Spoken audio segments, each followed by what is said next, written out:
बहुत पहले की बात है। एक विशाल और खुशहाल जंगल था।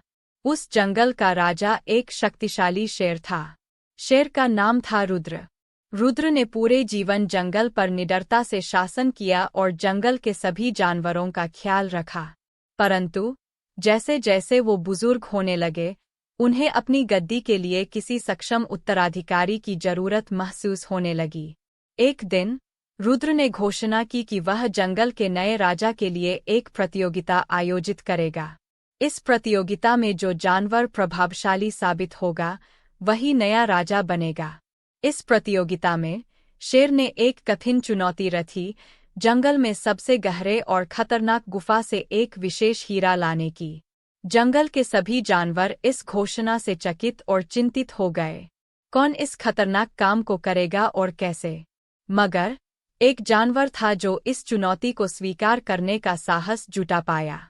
वह जानवर था जुगनू लोमड़ी।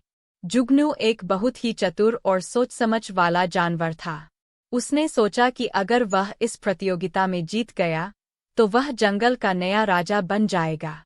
इसलिए उसने अपना अद्वितीय योजना बनाई और गुफा की ओर बढ़ चला।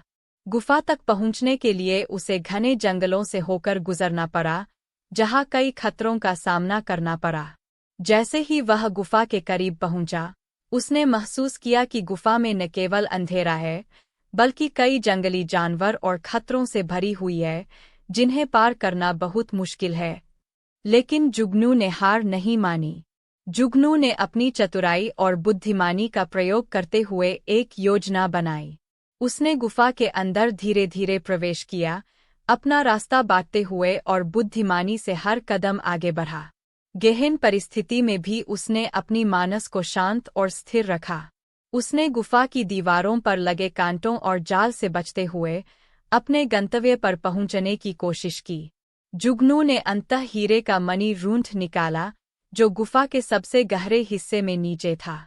उसने उस मणि को सुरक्षित और ध्यानपूर्वक उठाया और सोचा कि अब उसे कैसे वापस लाया जाए। उसने अपने अनुभव का इस्तेमाल किया और धीरे धीरे, साथ ही साथ सतर्कता से, उस खतरनाक गुफा से बाहर निकला। जंगल के बाकी जानवर बहुत उत्सुक थे कि कौन इस चुनौती को पूरा कर पाएगा।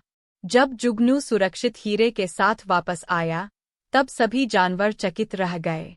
शेर रुद्र ने जुगनू की हथियार उठाकर उसकी साहस और बुद्धिमानी की भूरी भूरी प्रशंसा की और उसे जंगल का नया राजा घोषित किया।